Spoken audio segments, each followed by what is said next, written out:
warahmatullahi wabarakatuh. Perkenalkan, nama saya Mira Agustina dengan NIM 221010502648. Pada kesempatan kali ini, saya akan membahas materi mengenai neraca pembayaran, kurs valuta asing, dan kegiatan perekonomian terbuka. Untuk memenuhi tugas akhir dari mata kuliah ekonomi dengan dosen pengampu Bapak Yosi Wahyu Indrawan, SEMM. Baik, langsung saja mari kita bahas materi tersebut.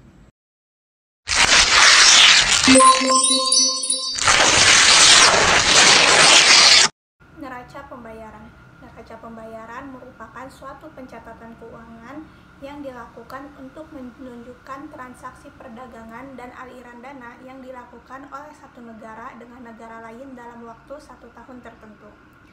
Pencatatan semua transaksi ekonomi menggunakan neraca pembayaran sangat perlu dilakukan untuk memudahkan suatu negara dalam menganalisa barang atau jasa yang disukai oleh negara lain untuk menambah pemasukan negara tersebut.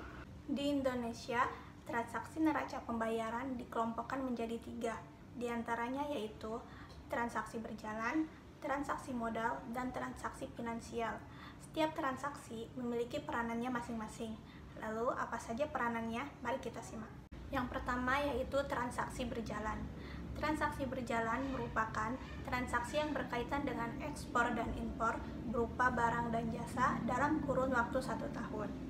Transaksi berjalan ini terdiri dari transaksi barang, transaksi jasa, pendapatan primer, dan pendapatan sekunder. Yang kedua yaitu transaksi modal. Transaksi modal biasanya digunakan untuk mencatat hasil bersih yang diperoleh dari transaksi pengeluaran dan pendapatan modal. Transaksi modal biasanya terdiri dari aset tetap dan hibah investasi. Biasanya, transaksi modal dapat berupa transfer modal. Yang terakhir yaitu transaksi finansial. Transaksi finansial merupakan transaksi yang memberitahukan perubahan kepemilikan aset dan kewajiban finansial dalam waktu 1 periode. Adapun kategori-kategori yang terdapat dalam transaksi finansial yaitu investasi langsung, investasi portofolio, derivatif finansial, dan investasi lainnya. Setelah dibagi menjadi 3 kelompok, kini neraca pembayaran dibagi menjadi 3 jenis. Yang pertama yaitu neraca pembayaran defisit.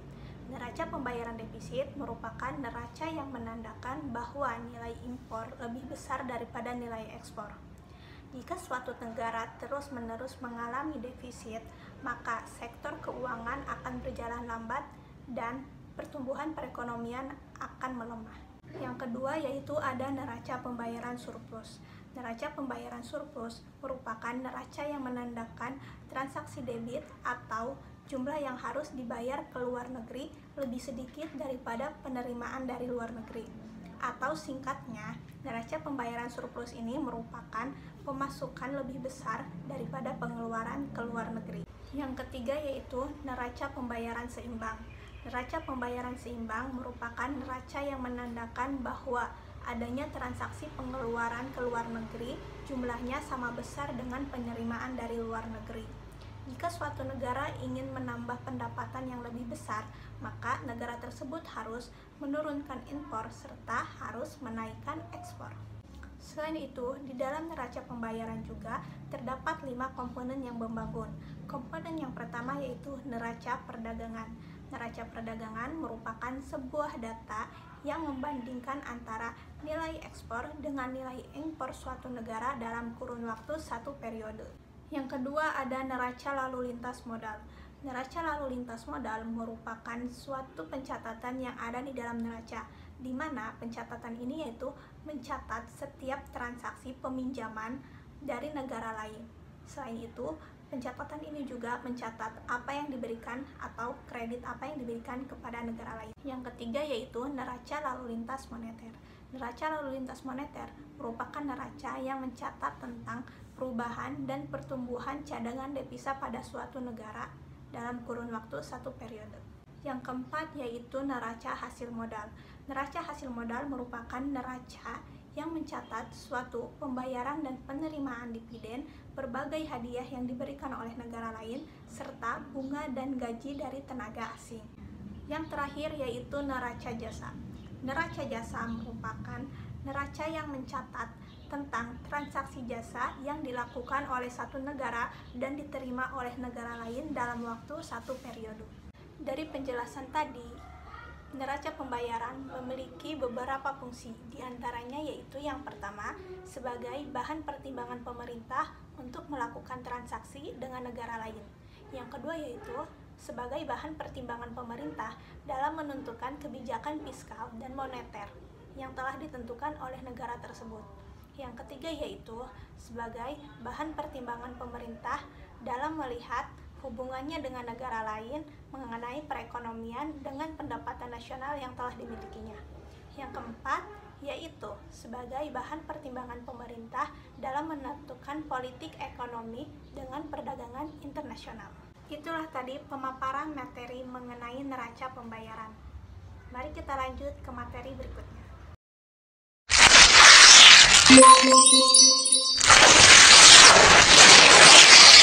Oke, materi berikutnya yaitu kurs dan valuta asing. Kurs memiliki arti nilai tukar, sementara valuta asing merupakan mata uang yang digunakan ketika melakukan perdagangan atau transaksi dengan skala internasional. Perlu diketahui, tidak semua mata uang asing bisa digunakan dalam perdagangan internasional. Syarat utama nilai mata uang asing agar bisa menjadi valuta asing atau digunakan dalam perdagangan internasional yaitu termasuk ke dalam hard currency atau mata uang yang memiliki nilai tukar lebih kuat dengan mata uang lainnya.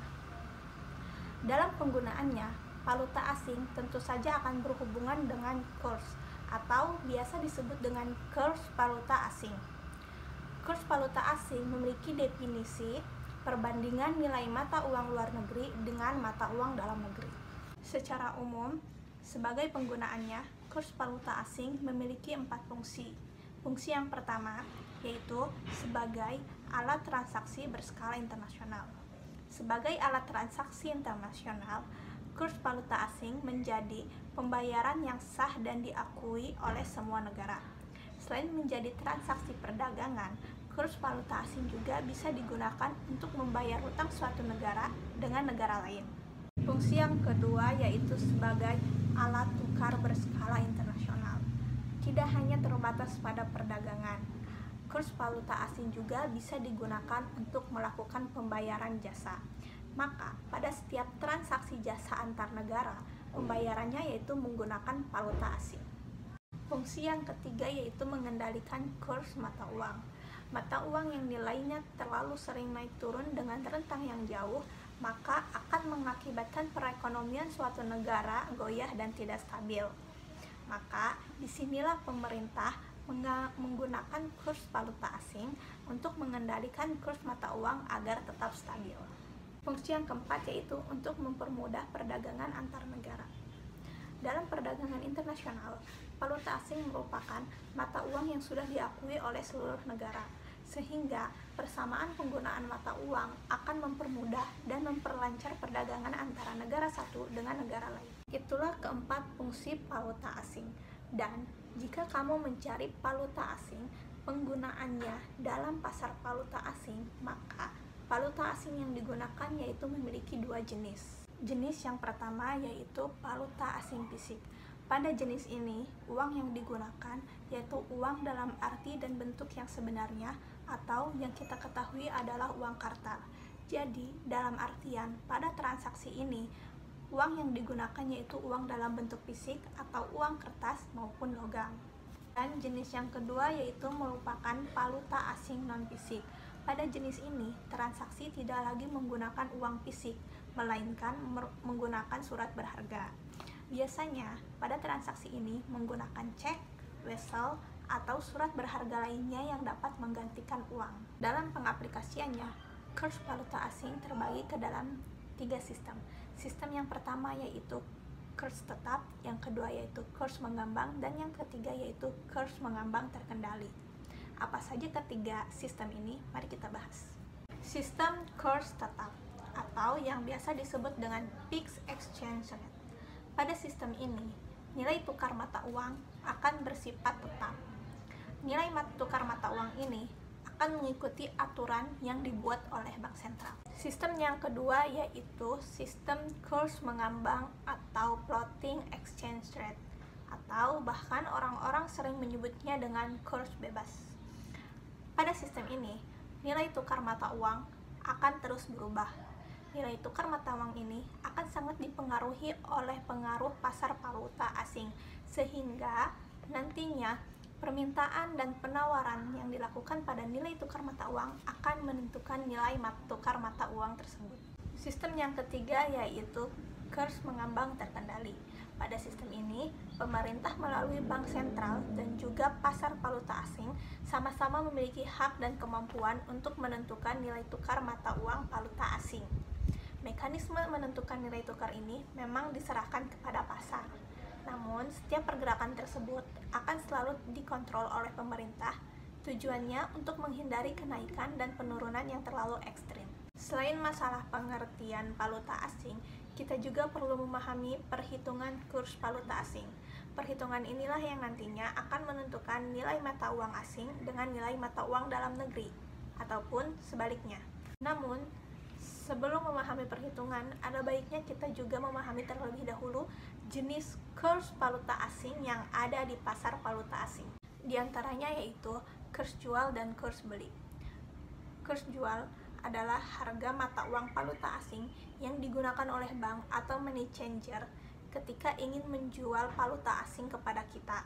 Singkatnya, kurs jual ini digunakan ketika kita ingin menjual atau mengganti rupiah yang kita punya dengan mata uang asing. Yang kedua yaitu ada kurs beli.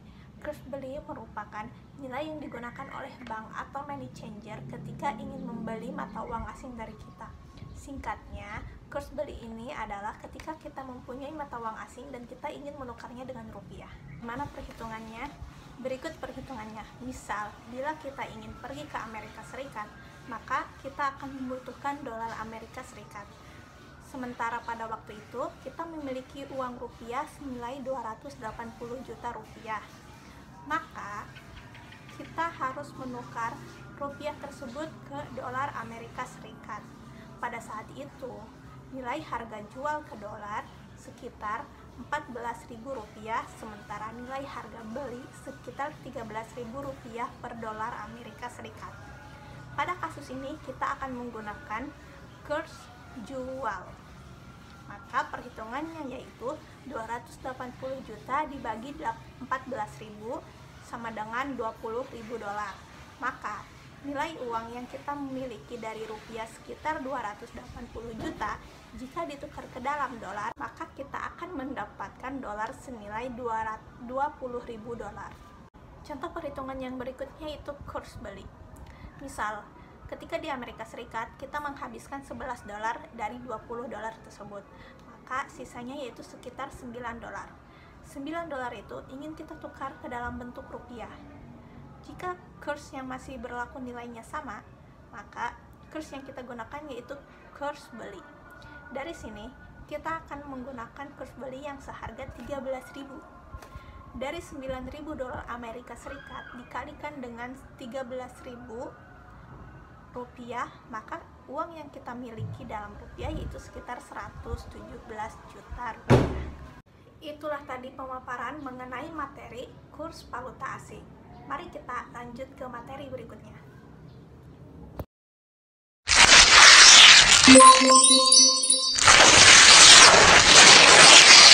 Materi yang terakhir yaitu kegiatan perekonomian terbuka. Kegiatan perekonomian terbuka merupakan perekonomian yang melibatkan diri dalam perdagangan internasional, ekspor dan impor barang dan jasa, serta modal dengan negara-negara lain. Kegiatan perekonomian tersebut dapat berupa dalam bentuk perdagangan barang, jasa, pertukaran teknologi, serta lain sebagainya. Kegiatan perekonomian terbuka juga dapat disebut sebagai perekonomian 4 sektor, yaitu sektor rumah tangga, sektor perusahaan, sektor pemerintah, serta sektor dengan negara lain yang saling berhubungan seperti pada diagram berikut ini. Dilihat dari diagram berikut ini, perekonomian terbuka dapat dirumuskan sebagai Y sama dengan C plus I plus G plus X dikurang M. Sebagaimana keterangannya, yaitu Y sebagai pendapatan nasional, C sebagai konsumsi, I sebagai investasi, G sebagai belanja pemerintah, X sebagai ekspor, dan M sebagai impor. Dari penjelasan tersebut, tentunya ada beberapa alasan untuk memicu terjadinya kegiatan perekonomian terbuka. Salah satunya yaitu perbedaan kondisi produk. Perbedaan kondisi produk ini menjadi salah satu alasan yang kuat untuk melakukan terjadinya perekonomian terbuka. Misalnya, ada satu negara yang memiliki iklim tropis. Tentunya negara tersebut mampu untuk mengelola kopi dan pisang dengan maksimal, sehingga kemaksimalan tersebut memicunya untuk menjual ke luar negeri ataupun ditukar dengan barang dan jasa lainnya. Yang kedua yaitu untuk menghemat biaya produksi. Alasan ini juga menjadi alasan yang sangat kuat bagi para produsen untuk melakukan kegiatan perekonomian terbuka, sebab mereka ingin menekan tingginya biaya produksi dengan menghasilkan barang yang lebih besar dengan skala yang mereka dapatkan. Yang ketiga yaitu perbedaan tingkat selera. Meskipun masing-masing negara memiliki kondisi produk yang maksimal, tetapi jika masyarakatnya memiliki selera yang berbeda, itu pun memungkinkan setiap negara untuk melakukan ekspor dan impor. Misalnya, satu negara dengan negara lain memiliki kondisi daging yang sangat baik, tetapi negara satu memproduksi daging sapi dan negara satunya memproduksi daging ayam. Jika kedua negara tersebut memiliki selera yang berbeda, bukan berarti tidak memungkinkan untuk keduanya melakukan ekspor dan impor antara daging sapi dan daging ayam. Yang keempat yaitu adanya prinsip perbandingan keunggulan. Maksudnya, suatu negara akan berspesialisasi untuk berusaha mengekspor produk mereka apabila biaya produksi yang mereka lakukan di negaranya yaitu dengan biaya yang rendah. Tetapi sebaliknya, jika biaya produksi pada suatu negara tinggi, maka mereka akan berusaha mengimpornya demi menekan ketidakefisienan itu. Dari penjelasan alasan tadi, ternyata kegiatan perekonomian terbuka memiliki kelebihan diantaranya yaitu yang pertama, memperluas pasar produk barang dan jasa perusahaan dalam negeri. Yang kedua yaitu mengurangi tingkat pengangguran masyarakat suatu negara dengan terbukanya lowongan pekerjaan yang luas atau bahkan bisa mendapatkan kesempatan untuk mendapat pekerjaan di luar negeri. Yang ketiga yaitu warga dari negara tertentu memiliki banyak pilihan atas barang dan jasa sebagai bahan konsumsinya. Yang keempat, banyaknya kegiatan ekspor dan impor di negara tertentu memungkinkan untuk mendapatkan keuntungan yang besar. Yang kelima yaitu suatu negara memiliki kesempatan untuk mendapatkan keuntungan dari negara lain atau investasi atau bahkan pinjaman dari negara lain. Cukup sekian pemaparan materi yang bisa saya sampaikan mengenai neraca pembayaran, kurs valuta asing, dan kegiatan perekonomian terbuka. Untuk itu saya pamit undur diri. Mohon maaf bila memiliki banyak kesalahan karena sejatinya manusia adalah tempat salah. Wabillahi taufiq wal hidayah. Wassalamualaikum warahmatullahi wabarakatuh.